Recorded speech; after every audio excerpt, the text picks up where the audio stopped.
Shalom, selamat pagi Bapak Ibu yang terkasih. Selamat datang di ibadah Paskah live streaming GSJA Cewek Sentul. Puji Tuhan, marilah kita memulai ibadah kita pada pagi hari ini. Sebelumnya kita akan bersatu di dalam doa. Ya Bapa, ya Tuhan Yesus, terima kasih. Terima kasih Roh Kudus atas kasih karunia-Mu ya Tuhan. Kami boleh berada sampai hari ini, semua atas berkat-Nya Tuhan, semua atas kasih-Nya Tuhan. Tuhan Yesus, sekarang kami mau sama-sama memulai ibadah kami. Pada pagi hari ini kami mau merayakan ya Tuhan Yesus, Paskah ya Tuhan Yesus, di mana Engkau ya Tuhan Yesus sudah hidup bagi kami semua ya Bapa. Terima kasih ya Tuhan Yesus, berkatilah ibadah ini dari awal pertengahan hingga akhirnya. Biarlah nama-Mu Tuhan Yesus yang dimuliakan dan ditinggikan ya Tuhan Yesus. Dalam nama-Mu kami sudah berdoa dan mengucap syukur.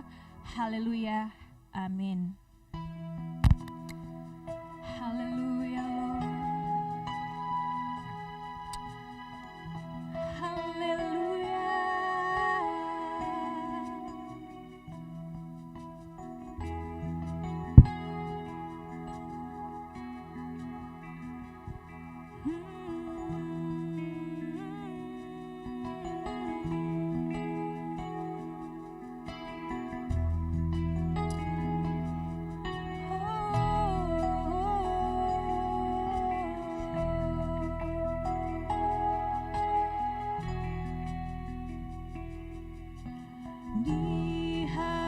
Dihapuskan dosaku hanya oleh darah Yesus.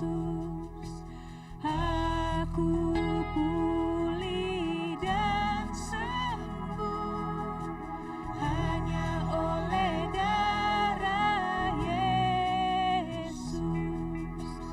Oh, darah Tuhanku, sumber pembasuhku, sucilah hidupku hanya oleh darah Yesus.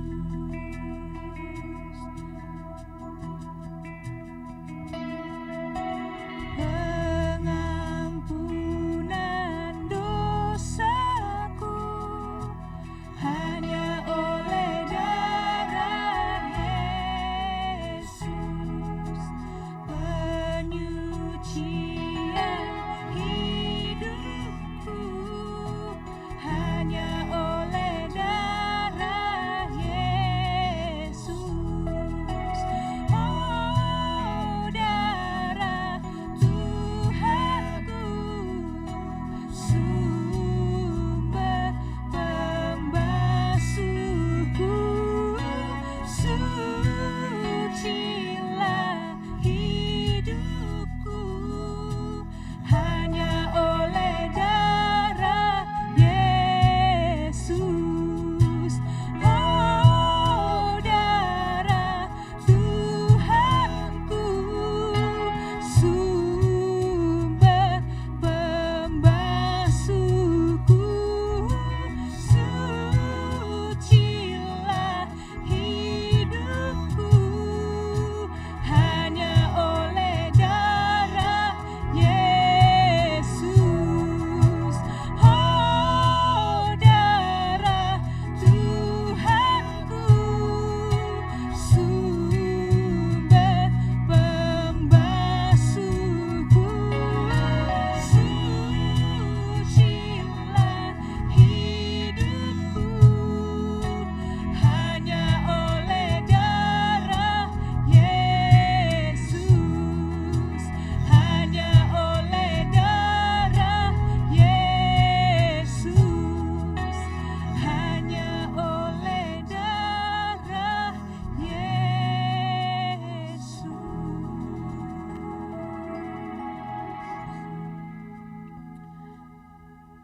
Mari kita buka Alkitab kita dari Roma 1 ayat yang kedua sampai ayat yang keempat.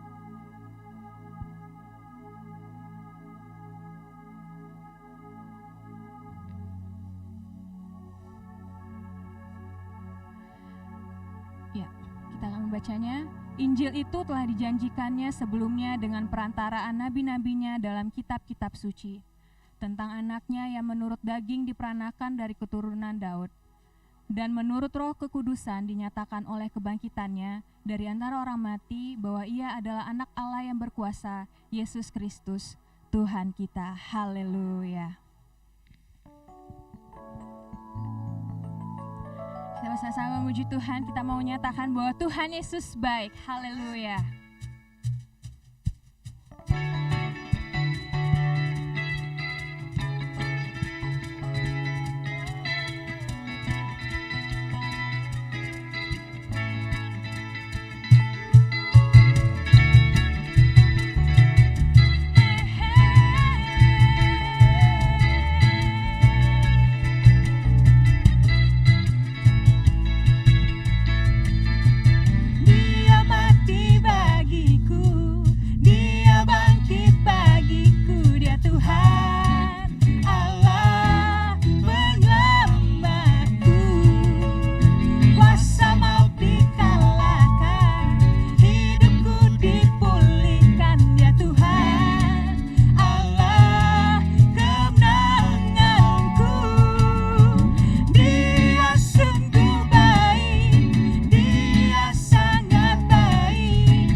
pujian, ku naikkan sembah, ku berikan bagimu Allah yang mulia.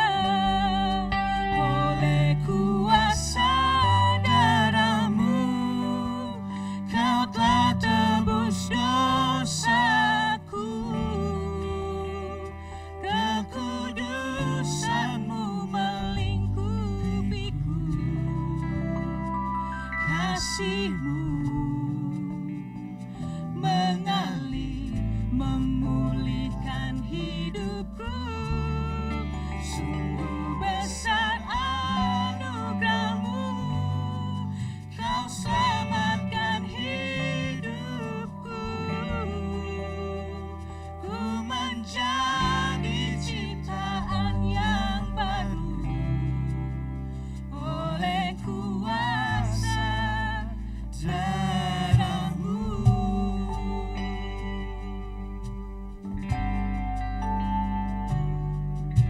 Saat ku masuk ke hadirat-Mu, bawa persembahan ke tempat kudus-Mu. Pujian, ku naikkan sembah, ku berikan bagimu Allah yang mulia. Kau layakkanku Tuhan, oh Kau layakkanku menghampirimu, melihat tata kemuliaan-Mu Tuhan. Pujian, ku naikkan sembah, ku berikan bagimu Allah yang mulia.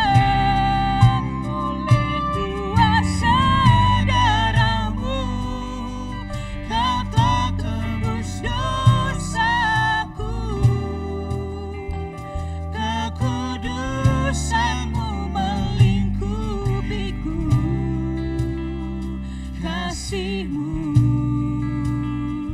mengalir memulihkan hidupku. Sungguh besar anugerah-Mu, Kau selamatkan hidupku. Ku menjadi ciptaan yang baru oleh kuasa darah-Mu. Oh, oleh kuasa darah-Mu, Kau telah tebus dosaku. Kekudusan-Mu melingkupiku,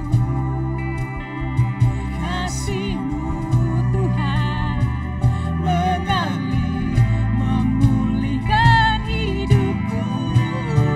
Sungguh besar anugerah-Mu, Kau selamatkan hidupku.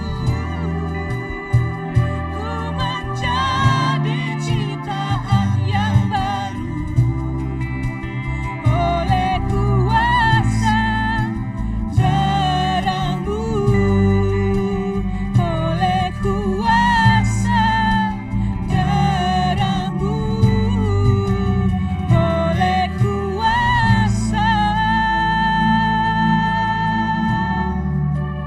darah-Mu.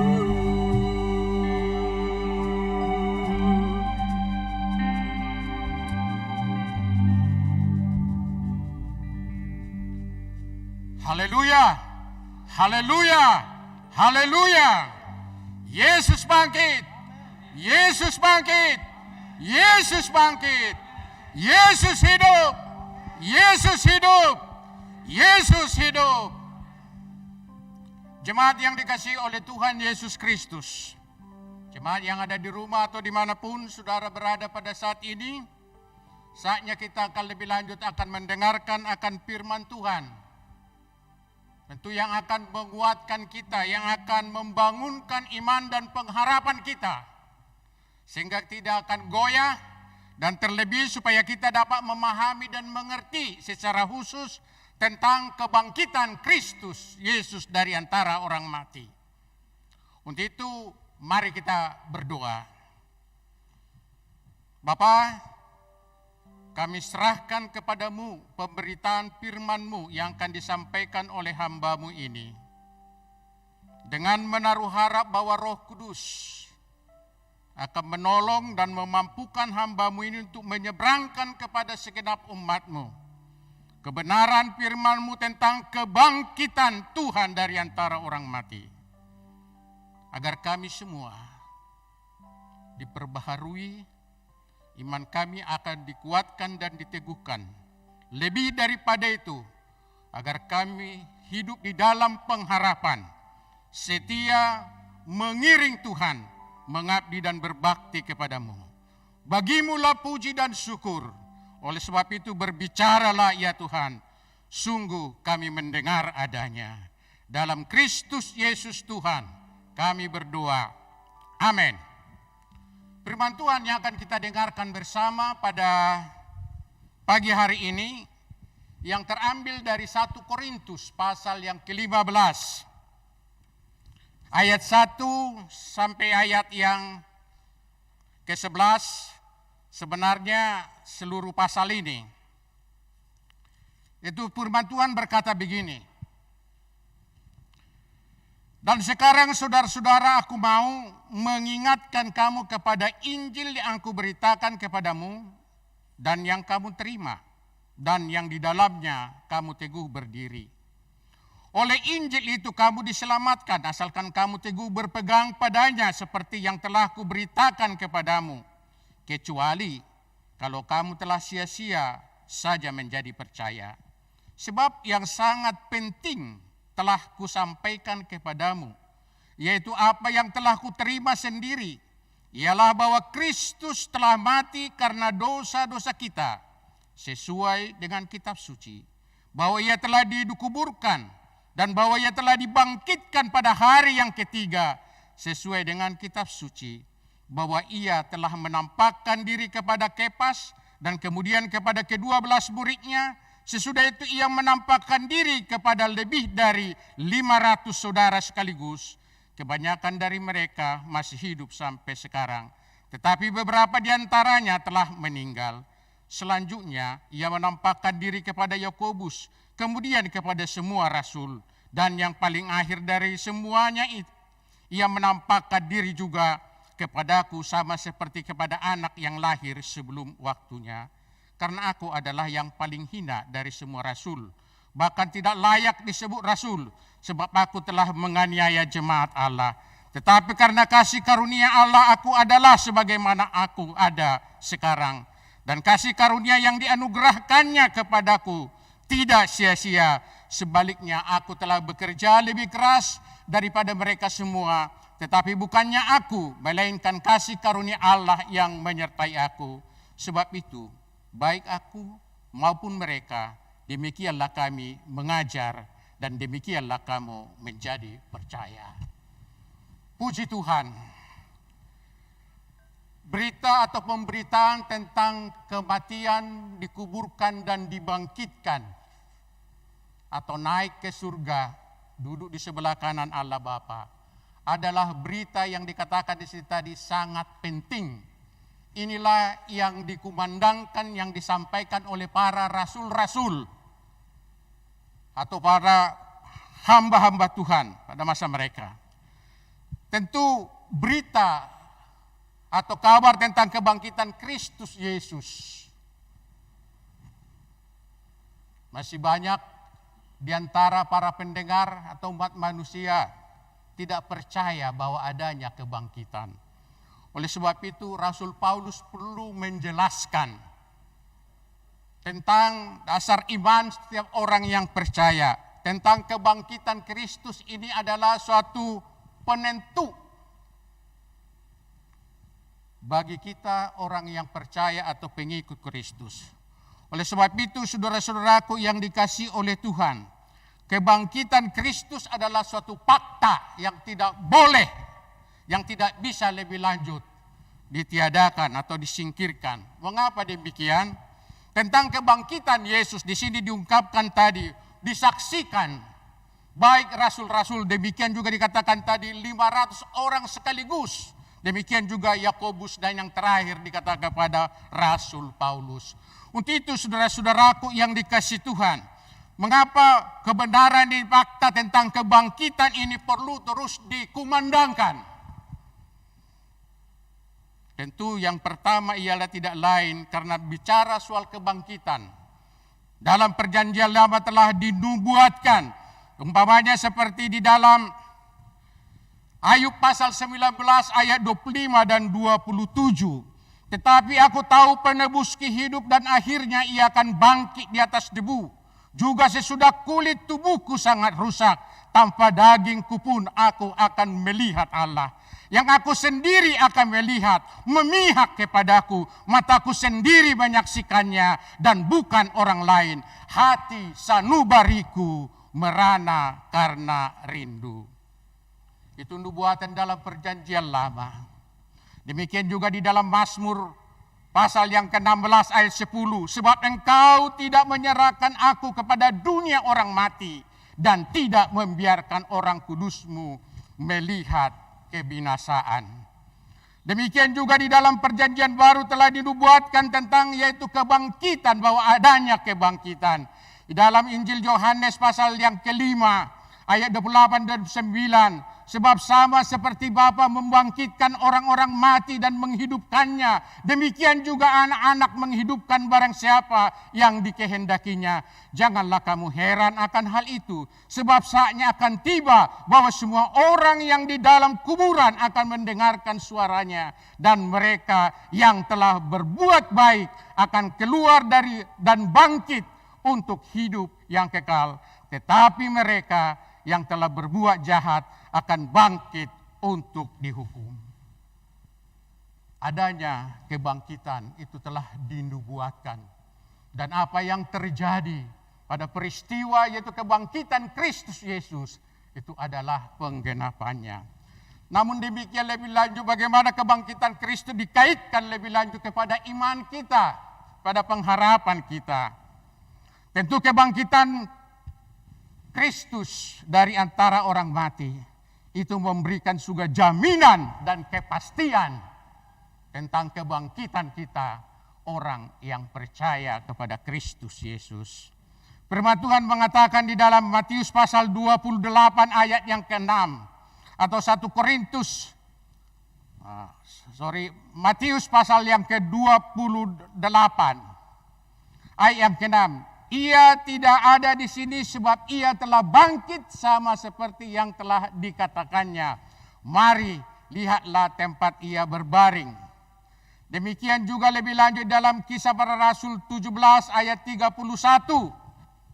Karena ia telah menetapkan suatu hari pada waktu mana ia dengan adil akan menghakimi dunia oleh seorang yang telah ditentukannya. Sesudah ia memberikan kepada semua orang suatu bukti tentang hal yang didengar, membangkitkan dia dari antara orang mati. Dan yang terakhir lebih lanjut masih banyak ayat-ayat yang menentang memberikan suatu jaminan. Yang 1 Korintus pasal yang ke-15 ayat 26. 1 Korintus pasal yang ke-15 ayat 26.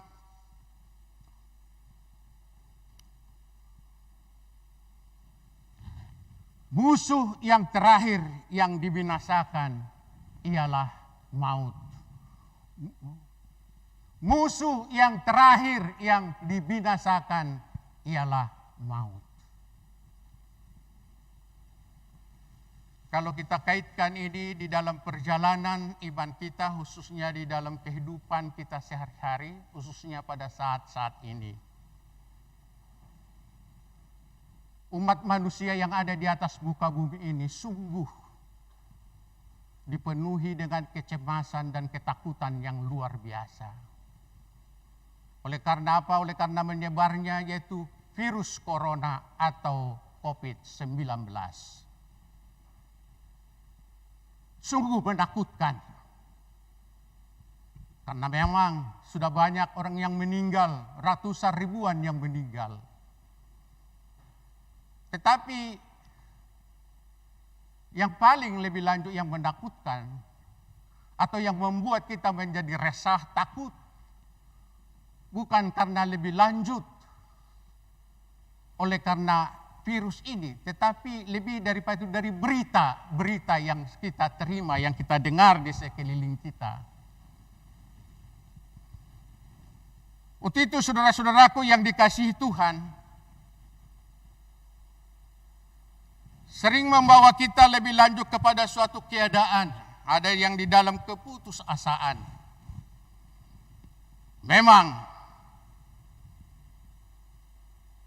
mereka yang meninggal oleh karena virus ini memang tidak enak. Ada saudara saya pendeta beberapa hari yang lalu meninggal setelah dirawat di rumah sakit Persahabatan. Yang menguburkannya adalah petugas khusus pemakaman yang sudah ditentukan dan dihadiri hanya beberapa orang saja, 3-5 orang istri. Tidak ada upacara, tidak ada lebih lanjut katakanlah dalam acara pemakaman. Memang sedih. Tapi mari kita lebih lanjut lihat dari sisi firman Tuhan yang kita dengar pada pagi hari ini, bahwa kebangkitan Kristus Yesus dari antara orang mati memberikan jaminan yang pasti dan memberikan kepada kita suatu pengharapan, kekuatan dan kemenangan. Mengapa saudaraku? Katakan tadi virus COVID-19 memang mematikan. Sehingga lebih lanjut pemerintah mengeluarkan peraturan-peraturan. Termasuk di kota kita, di Jakarta ataupun di sekitarnya. Luar peraturan supaya kita tinggal di rumah atau stay home. Melakukan kegiatan aktivitas di rumah, baik belajar, baik bekerja, demikian juga bergereja atau beribadah. Dengan harapan supaya penularan virus ini tidak sampai, atau dalam sering yang dikatakan yaitu untuk memutus rantai penularan virus ini. Dan demikian juga banyak usaha-usaha yang sudah dilakukan untuk lebih lanjut, membentengi, melindungi, atau untuk kita lebih lanjut dapat keluar, atau tidak tertular, ataupun dapat sembuh dari penyakit ini. Dan banyak usaha-usaha yang telah dilakukan. Namun pada pagi ini saya mengatakan kepada kita, memang tubuh kita yang terdiri dari debu tanah ini tidak bisa terlepas juga dari segala penyakit, kuman ataupun virus. Karena tubuh ini yang terbuat dari debu tanah ini memang juga pada akhirnya kata firman Tuhan akan kembali kepada debu. Darah dan daging ini tidak mewarisi kerajaan surga. Untuk itu saudara-saudaraku yang dikasihi oleh Tuhan, tetapi kebenaran yang dari Kristus Yesus, yang mengatakan lebih lanjut tadi bahwa karena Kristus telah bangkit dari antara orang mati, maka setiap kita yang percaya kepadanya diberikan jaminan dan kepastian. Kalaupun suatu hari kelak kita akan kembali kepada Sang Pencipta kita dengan melalui proses atau mengalami kematian secara jasmani. Tubuh kita akan dikuburkan, akan rusak dan kembali menjadi debu tanah. Tetapi ada suatu pengharapan janji Tuhan bahwa Kristus pada saat Dia datang kedua kalinya, Dia akan membangkitkan tubuh kita dan memberikan kepada kita, yaitu tubuh kemuliaan. Untuk itu saudara-saudaraku yang dikasihi Tuhan, tubuh yang akan diberikan Tuhan, akal Tuhan atau tubuh yang akan kita terima pada saat-saat lebih lanjut Tuhan datang dari surga. Waktu sangkakala Allah berbunyi sesuai dengan 1 Tesalonika pasal 4 ayat 13 sampai 18. Sangkakala Allah akan berbunyi, Tuhan akan turun dari surga, maka mereka yang mati dalam Kristus Yesus akan dibangkitkan dan menyongsong Tuhan di awan-awan. Adapun tubuh yang diberikan atau tubuh yang akan kita miliki, yang akan dikenakan kepada kita setelah lebih lanjut kedatangan Tuhan atau setelah kebangkitan Kristus Yesus. Maka di mana dikatakan sifat dari tubuh tersebut menjadi sifatnya yaitu tubuh yang telah dibangkitkan itu secara spesifik seperti tubuh lahiria. Artinya maksudnya apa? Meneruskan kehidupan ini seperti bentuk kehidupan. Contohnya waktu Lazarus mati, kemudian dikatakan malaikat Tuhan menjemput dia membawa ke pangkuan Abraham. Kemudian 2 orang kaya itu mati, tapi di alam kubur dia kesakitan, dia kepanasan. Kemudian dia memandang ke atas, dikatakan dia melihat yaitu Lazarus ada di pangkuan yaitu Abraham. Kemudian dia meminta kepada Bapa Abraham supaya lebih berkenan yaitu Lazarus mencucukkan jarinya ke air dan meneteskan ke lidahnya. Dalam hal ini lebih lanjut, waktu kita juga diberi tubuh kemuliaan, kita masih bisa mengenal satu dengan yang lainnya. Ada amin saudaraku? Tapi lebih daripada itu, tubuh kemuliaan yang akan dikenakan oleh Tuhan kepada kita, yaitu itu menjadi tubuh, disebut menjadi tubuh rohani, atau disebut juga istilah menjadi tubuh surgawi. Di dalam 1 Korintus pasal 15 ayat 42 sampai 43 dikatakan begini. Demikian pula halnya dengan kebangkitan orang mati, ditaburkan dalam kebinasaan, dibangkitkan dalam ketidakbinasaan, ditaburkan dalam kehinaan, dibangkitkan dalam kemuliaan, ditaburkan dalam kelemahan, dibangkitkan dalam kekuatan. Yang ditaburkan adalah tubuh alamiah, yang dibangkitkan adalah tubuh rohania. Jika ada tubuh alamiah, maka ada pula tubuh rohania. Manusia pertama berasal dari debu tanah dan bersifat jasmani. Manusia kedua berasal dari surga. Makhluk-makhluk alamiah sama dengan dia yang berasal dari debu tanah, dan makhluk-makhluk surgawi sama dengan dia yang berasal dari surga. Kan adanya yaitu tubuh surgawi. Tubuh surgawi. Selanjutnya lebih lanjut suatu tubuh yang akan tidak binasa. Dalam 1 Korintus pasal yang ke-15, tubuh kemuliaan itu yaitu ditabur dalam kehinaan, dibangkitkan dalam kemuliaan, ditaburkan dalam kelemahan, dibangkitkan dalam kekuatan. Tubuh seperti ini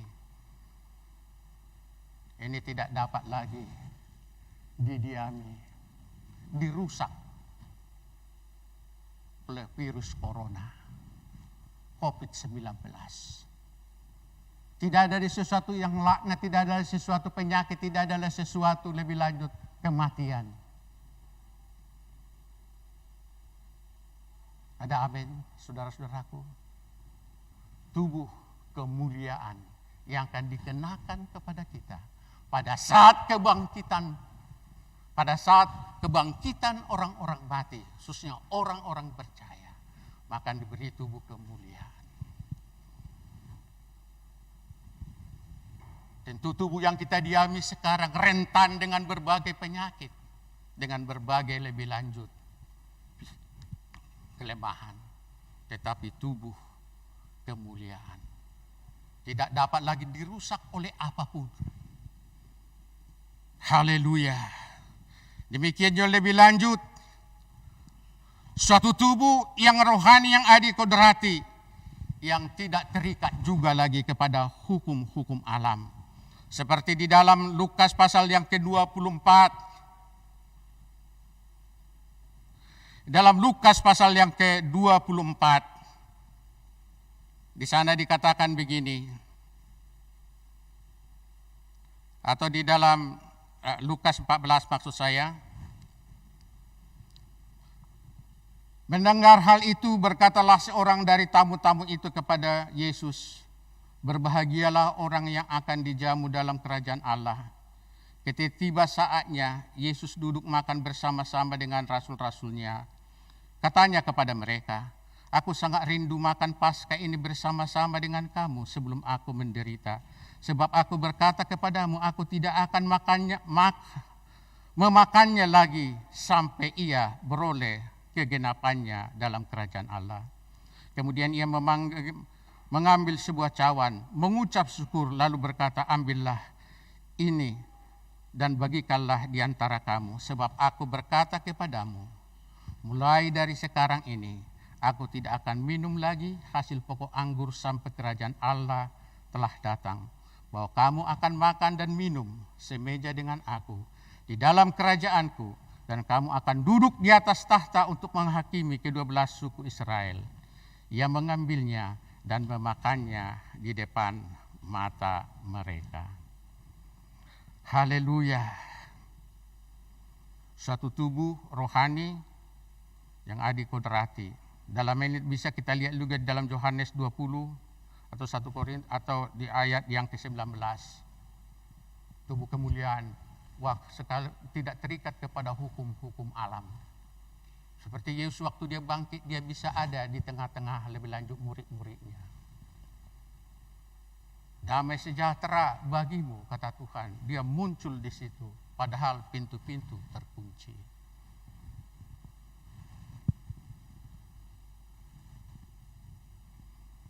Yang kita baca tadi, satu tubuh yang bisa masih makan dan minum, saudaraku.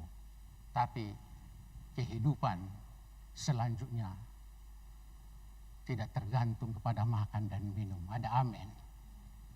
Sekali lagi, tubuh kemuliaan masih bisa makan dan minum. Masih bisa kita lebih lanjut mengenal satu dengan yang lain. Tetapi kehidupan kita tidak ditentukan lagi oleh makan dan minum. Karena kita ada di dalam hadiratnya. Amin. Untuk itu saudara-saudaraku yang dikasihi oleh Tuhan, perlu bagi kita setia sampai kepada kedatangan Tuhan yang kedua kalinya. Rasul Paulus tadi mengingatkan supaya kita berpegang teguh kepada Injil yang telah dia sampaikan. Karena Injil itu dikatakan yang akan menyelamatkan kita. Untuk itu saudara-saudaraku yang dikasihi oleh Tuhan, bagaimana agar kita lebih lanjut memenangkan pertandingan? Bagaimana kalau lebih lanjut kita kuat, dimungkinkan kita setia mengabdi dan berbakti kepada Tuhan dalam kondisi situasi seperti ini? Sekaligus juga kesaksian kita lebih lanjut, nama Tuhan terus dikumandangkan, keselamatan yang dari Tuhan, berita pengampunan dosa terus dikumandangkan kepada dunia kita. Untuk itu yang mau saya katakan kepada kita, yang pertama ialah rahasianya. Ingatlah tadi bahwa Kristus telah mengalahkan maut, musuh yang paling akhir. Inilah yang paling ditakuti oleh umat manusia, yaitu mati. Tetapi firman Tuhan mengajarkan kita, mereka yang meninggal di dalam Tuhan berbahagia. Ini tidak berarti tidak perlu kita mengikuti nasihat, peraturan, anjuran dari pemerintah. Kita harus mengikuti peraturan rohnya. Karena apa? Jangan-jangan sampai kita lebih lanjut menularkan sesuatu yang membawa kematian kepada orang lain, demikian sebaliknya. Untuk itu saudara-saudaraku yang dikasihi oleh Tuhan, hal yang menjadi terakhir yang perlu kusampaikan, marilah kita melihat di dalam Roma pasal yang ke-8.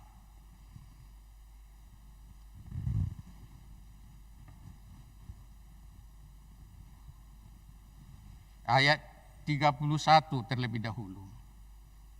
Sebab itu apakah yang akan kita katakan tentang semuanya itu, jika Allah di pihak kita, siapakah yang akan melawan kita? Untuk menghadapi dunia kita, situasi dan keadaan yang ada sekarang, mari kita berpihak sepenuhnya kepada Tuhan. Dalam hal ini berarti mengandalkan Tuhan. Serasa inilah juga yang sedang ditegur oleh Tuhan. Mengapa dia mengizinkan virus ini begitu bekerja di belahan dunia ini? Tidak lain untuk menyadarkan umat manusia. Di mana manusia pada zaman akhir ini, di mana kecenderungannya berpaut mengandalkan yaitu dirinya sendiri, kemampuannya sendiri, pengetahuannya sendiri, kehebatannya sendiri.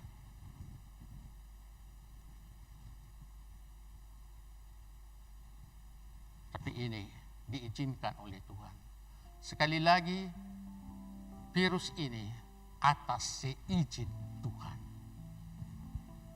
Karena kalau kita membaca firman itu, tidak sesuatu apapun, kekuatan apapun yang bisa menjamah kita, merusak tubuh kita, menghancurkan kita dan keluarga kita, secara khusus kita yang percaya, tanpa seizin Tuhan.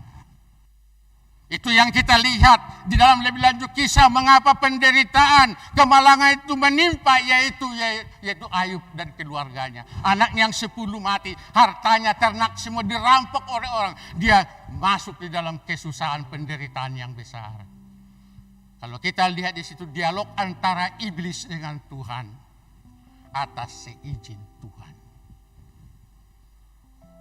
Iblis bisa melakukan sesuatu sebatas yang Tuhan berikan izin. Ada amin, saudara? Di sana dikatakan Tuhan yang memagari Ayub, Tuhan yang memagari keluarganya, seisi rumahnya, dan segala harta miliknya.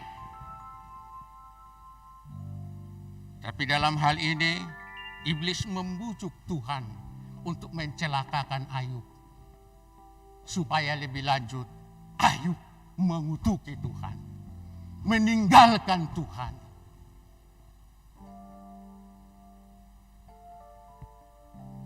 Karena di pandangan si iblis lebih lanjut, Ayub ini menjadi pribadi atau keluarga yang beribadah, yang bertekun menghormati Tuhan.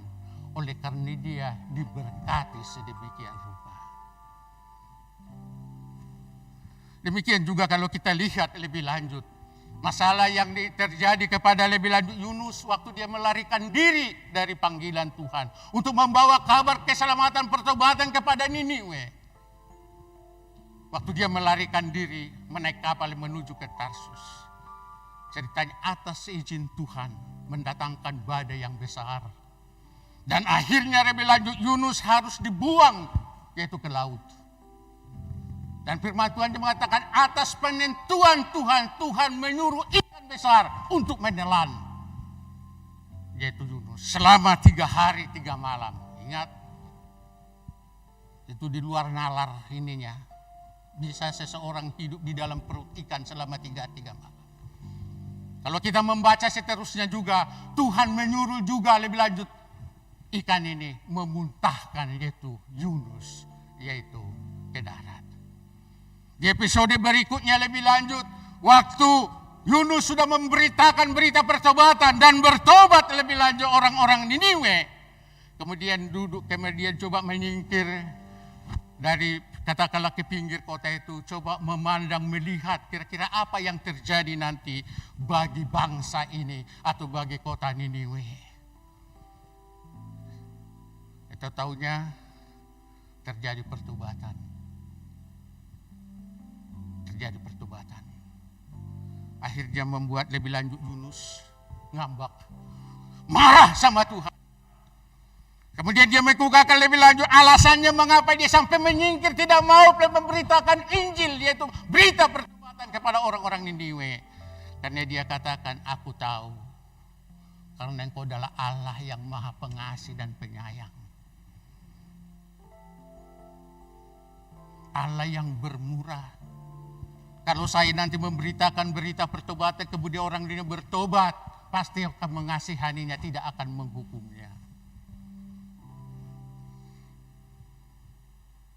Kemudian di dalam kemarahannya, Tuhan lebih lanjut menumbuhkan atas penentuan Tuhan. Sekali lagi, atas penentuan Tuhan, Tuhan menumbuhkan pohon jarak. Atas penentuan Tuhan juga dikatakan Tuhan menyuruh ulat untuk menggerek, yaitu pohon jarak ini.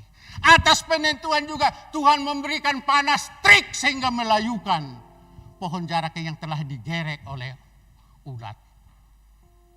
Dan membuat lebih lanjut, yaitu Yunus marah.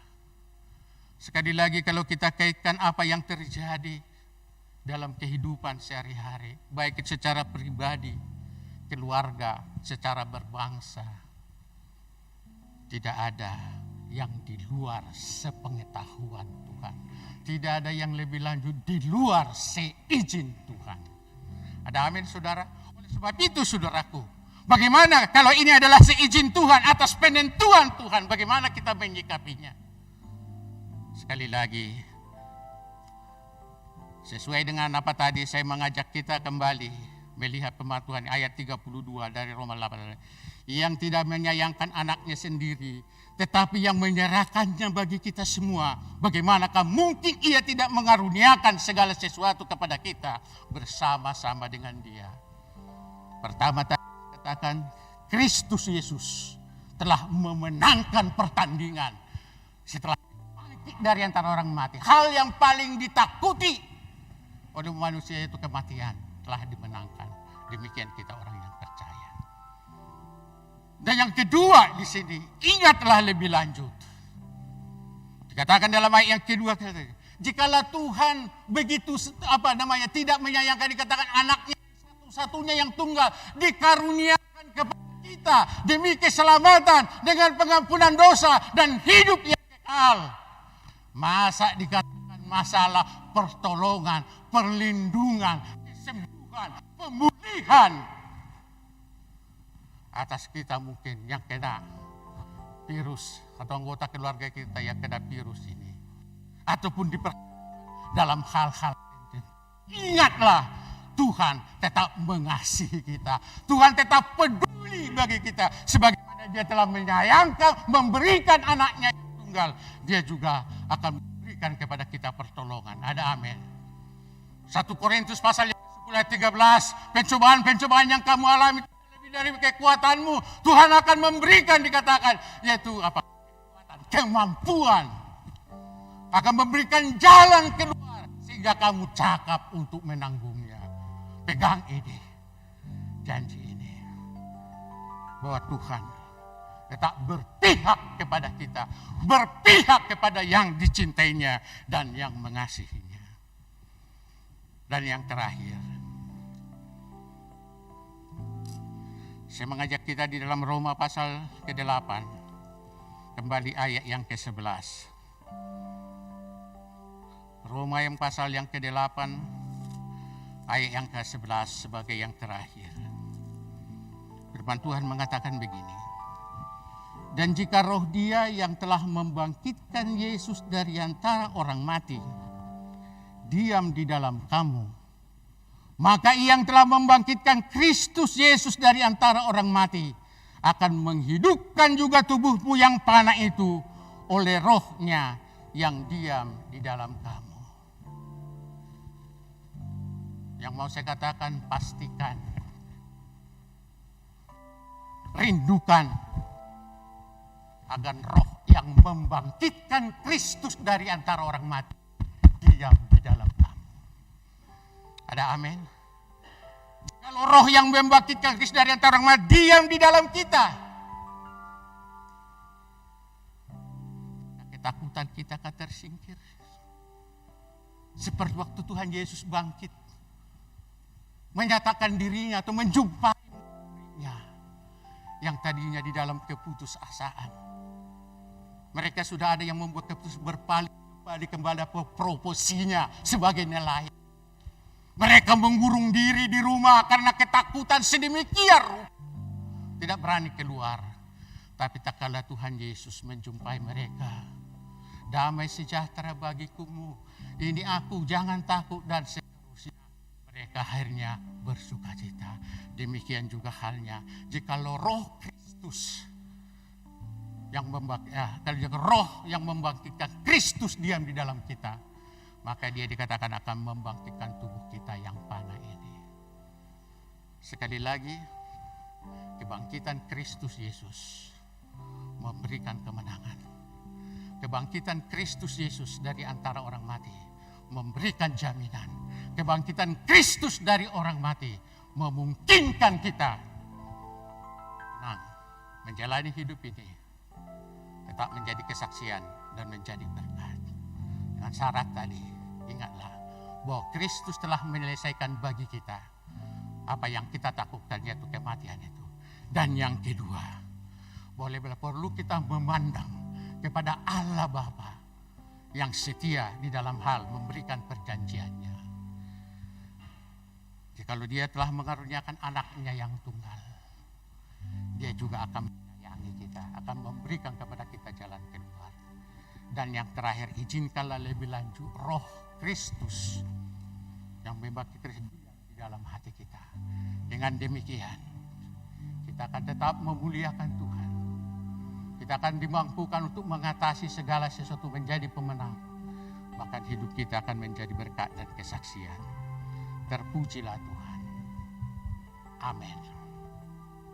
Tuhan Yesus, Roh-Mu melawat segenap umat-Mu, menghidupkan hati-hati mereka yang tawar, hati-hati mereka yang sedih, yang dipenuhi dengan ketakutan dan kecemasan. Aku berdoa agar Roh Kristus, Roh yang membangkitkan Kristus dari antara orang mati, mendiami hati kami semua. Terima kasih Tuhan. Dalam nama Tuhan Yesus, dilepaskanlah pertolongan, kekuatan, kesembuhan, pemulihan yang dari Kristus Yesus nyata bagi segenap umat. Semua ketakutan yang ada dan kecemasan yang ada diangkat di dalam nama Tuhan Yesus Kristus, digantikan dengan damai sejahtera. Dan terlebih, ya Tuhan, kami membuka hati kami, mengizinkan Roh Kristus mendiami, memimpin, menyertai kami hari lepas hari.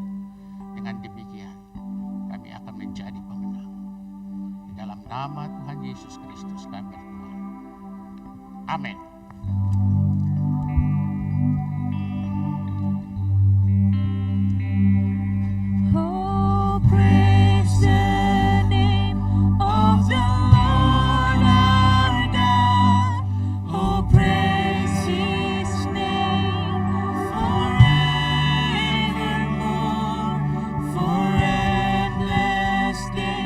We will sing your praise, oh Lord.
mengikuti kegiatan GSJA CWS Sentul City seminggu ke depan. Ibadah raya live streaming Minggu 19 April 2020 pukul 9 pagi. Persembahan, persepuluhan, ucapan syukur, janji iman. Bapak Ibu bisa transfer lewat rekening BCA nomor 6850 185 288 atas nama Ibu Maria Francisca Subrata atau Dirman Raja Guguk. Dan kalau Bapak Ibu yang tidak bisa transfer, bisa dikumpulkan dan dimasukkan ke dalam amplop setiap ibadah dan dicatat oleh kepala keluarga. Dan kalau ibadah sudah berjalan dengan normal, bisa disampaikan ke gereja. Himbauan kebersihan. Sering cuci tangan dengan air, memakai sabun, air yang mengalir, supaya kita menjaga kebersihan kita. Pakai masker ketika kita keluar rumah. Jangan sentuh area wajah atau muka. Jagalah jarak antara kita sesama kita supaya kita bisa terhindar dari apapun yang ingin menjamah kita. Terutama lagi, mari kita dekatkan diri dengan Allah pengasih kita. Kristus Yesus dalam hidup kita, kita sering meminta perlindungannya. Tuhan memberkati.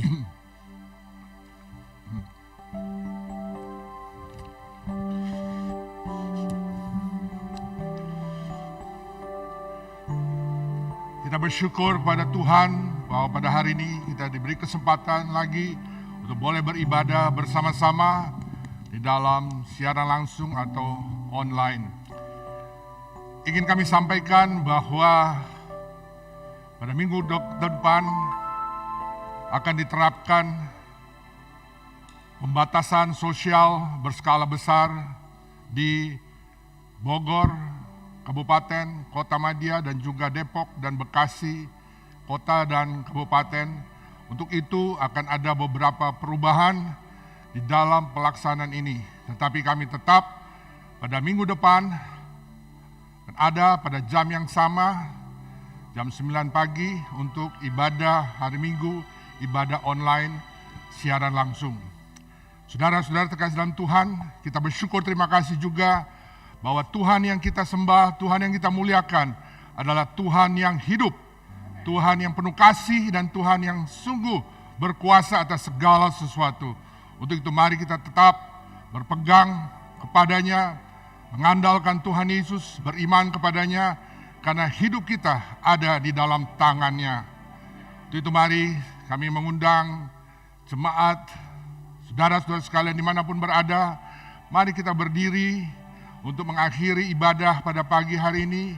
Dan saya mengundang kepada kita semua untuk bersama-sama menyampaikan atau mengucapkan doa Bapa kami yang telah diajarkan oleh Tuhan Yesus kepada kita semua.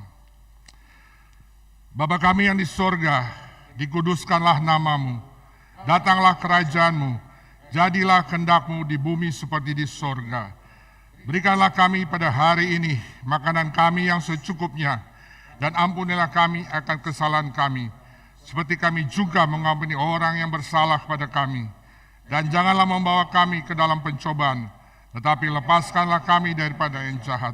Karena Engkaulah yang punya kerajaan dan kuasa dan kemuliaan sampai selama-lamanya. Diberkatilah kiranya jemaat yang Kau kasihi, umat kepunyaanmu, oleh Allah yang maha tinggi dan maha kuasa, pencipta langit dan bumi.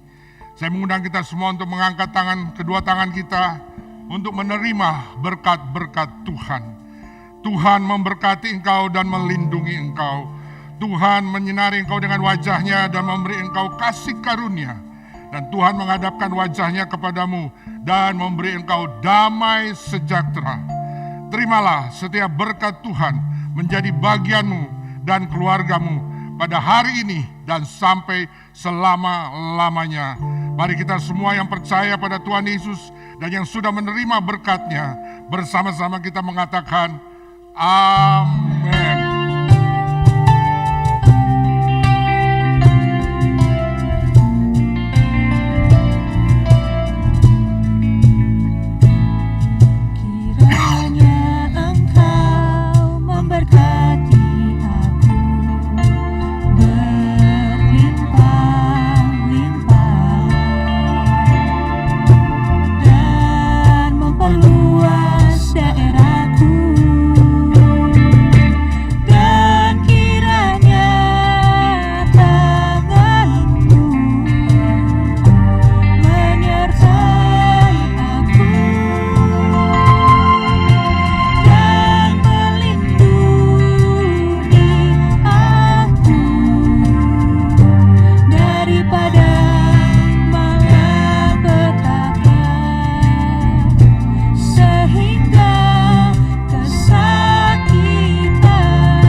kesediaannya untuk mengikuti ibadah kami. Sampai jumpa minggu depan dalam kebaktian live streaming Ibadah Raya GSJA Cewek Sentul City, Minggu 19 April pukul 9 pagi.